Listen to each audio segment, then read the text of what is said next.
Hi everyone, happy Friday. It's our first assembly of 2021. I wanted to talk to you today because as you know, the COVID numbers in Tokyo are pretty high. We're in a state of emergency.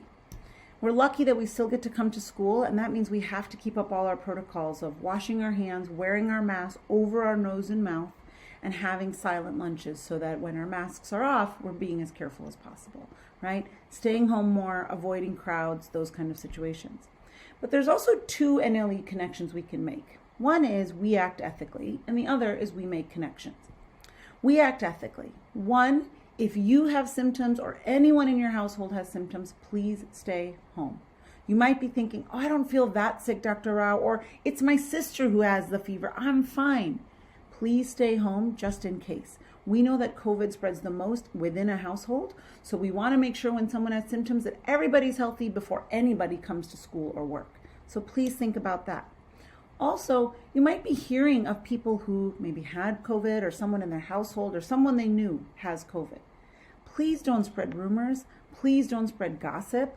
Please tell someone. You can tell your teacher, you could tell me, Mr. Webb, Nurse Sayuri, any of us. If you have any worries about why is this person in school or how did this happen, talk to any of us and we can make sure all the right steps are being taken. But it just doesn't help for us to spread any gossip or wonder why someone might be absent. We want people to be careful and stay home if they need to. The other one was we make connections. So I've been thinking about how it's easy to kind of get freaked out when maybe you hear that someone has COVID or someone in their family did, and maybe that's making you uncomfortable. But I want to remind you to have empathy. And empathy means putting yourself in the shoes of somebody else and thinking about how they might be feeling. So think for a second. What if someone you knew, someone you really cared about and were close to, had COVID? How would you feel? I found out recently that a few people close to me have COVID or might have even passed away from it. And the way that makes me feel is I get really scared, I get worried, definitely sad, and frustrated that we don't have a cure or a way to fix it yet. And I really want them to get better. I just keep wanting them to get better as fast as possible so it doesn't get worse. So if those are the feelings that I have, I need to remember that when I find out that someone else has it, that must be how they're feeling. It won't help for me to avoid them or to say I don't want to play with them. I would need to say things like, I hope your family member's okay. I hope they get better soon. So if you're hearing about anyone in our community, please try to remember how they might be feeling and make a connection to help them feel better. I will sign off for now. Have a great weekend and see you next week. Hey students and teachers in grades 3, 4, and 5, Mr. Webb here. I don't know if you remember, in December for our assembly, I talked about SMART goals.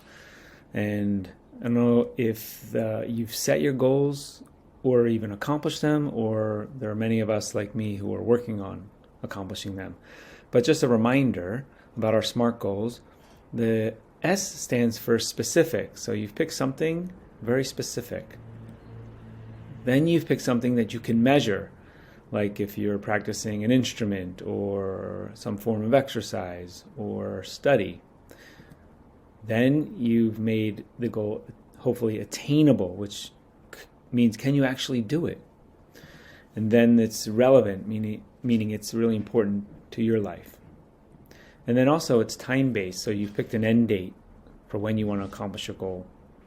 For example, my goal is to start bicycling to school Mondays, Wednesdays, and Fridays. And I started this week. So I did Monday and I did Wednesday, and I'm hoping to do Friday. And I want to do that for 1 month. We'll see how it goes. So far, so good. How's your goal going? To help remind us about goal setting and that it's actually not that easy to accomplish a goal, a SMART goal, here's a short video to remind us.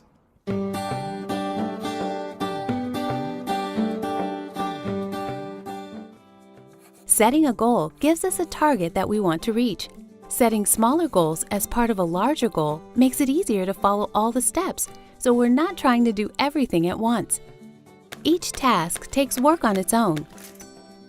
When we succeed at these smaller goals, it inspires us to keep working towards the long-term goal. If we try to reach our goal alone, it's easy to give up. Other people help encourage us and help us find easier ways to complete each task. Most goals require hard work and practice. Don't give up when the going gets tough. It can be discouraging.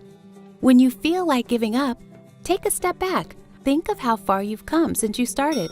Is it really worth giving up all your progress? Remember why you started in the first place. Nothing matches the feeling of reaching your goals. So hopefully, that's just a reminder that it takes hard work and practice and even a buddy to help keep us motivated in achieving a goal. Good luck with your goals. Talk to you soon. Bye-bye. Hello everyone, here is this week's Teacher Quiz! We will give you 3 clues. See if you can guess who it is. Clue 1, she is a vegetarian. Clue 2, she has a twin. Clue 3, she broke her arm once when she tried snowboarding. Guess who it is? Is it Miss Elisa, Miss Granger, Miss Harlows, or Miss Catania? The answer is Miss Granger! Thank you. Have a great weekend.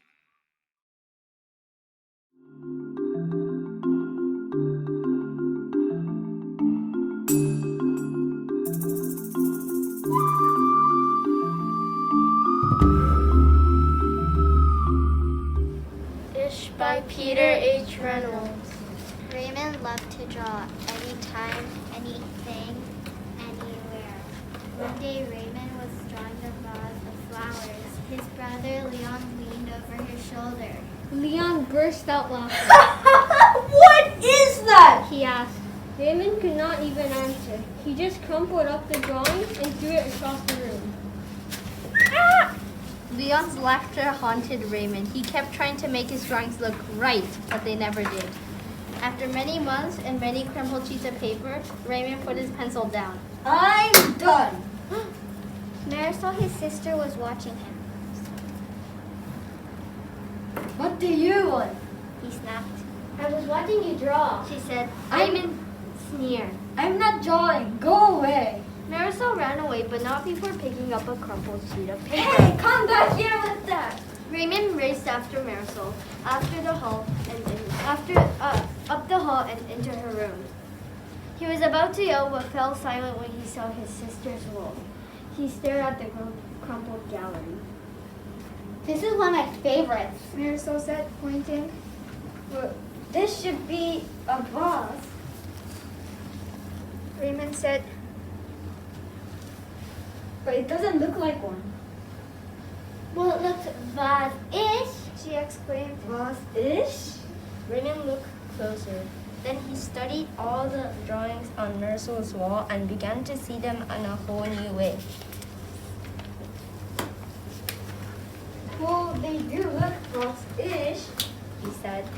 Raymond felt light and energized. Thinking ishly allowed his ideas to flow freely.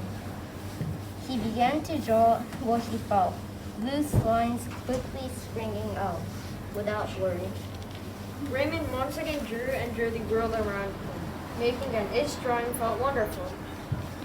He filled his journals. Tree-ish. House-ish. Boat-ish. Afternoon-ish. Fish-ish. Sun-ish. Raymond realized he could draw ish feelings too. Peace-ish. Silly-ish. Excited-ish. His ish art inspired ish writing. He wasn't sure if he was writing poems, but he knew they were poem-ish. One spring morning, Raymond had a wonderful feeling. It was a feeling that even ish words and ish drawings could not capture. He decided not to capture it. Instead, he simply savored it. And Raymond lived peacefully ever after. Now, how do you feel about this presentation? Can you connect it to something? Yes, it is the NLEs. We can connect it to We Pursue Challenges and We Are Creative. We chose We Pursue Challenges because when Raymond almost gave up, but when Marisol, his sister, encouraged him, he started drawing ish drawings. We also can add We Are Creative because he made many ish drawings, to tree-ish, to afternoonish, to peace-ish. We hope you enjoyed it. Thank you!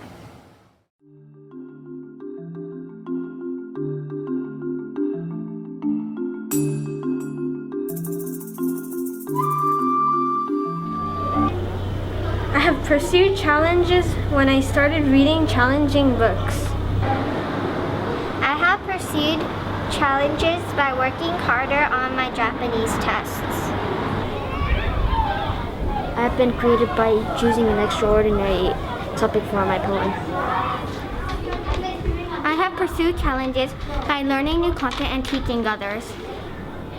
I was creative when I thought outside of the box when finding my poem for homework, and I pursued challenges by finishing my mathematics. Challenges by solving problems on my own. I have pursued challenges by continuing on a hard math challenge. I have pursued challenges by thinking outside the box in math. I have pursued challenges when I spoke at grade 1 to 2 assembly. I have been creative by thinking about better word selections when explaining my math problem. I pursued challenges by never giving up in hard maths. I have been creative by thinking of different ways to solve a recess problem. I pursue challenges by working hard on math, even though I don't know the answer. I have pursued challenges by reading harder books and trying to know the feeling of the character when I'm reading. I have pursued challenges by solving hard math problems, also learning about stars and science. I have pursued challenges by knowing people's feelings and by thinking positively and knowing more about poems. I have been creative by thinking of other ways to solve math. I have been creative by designing the fantasy cities and maps.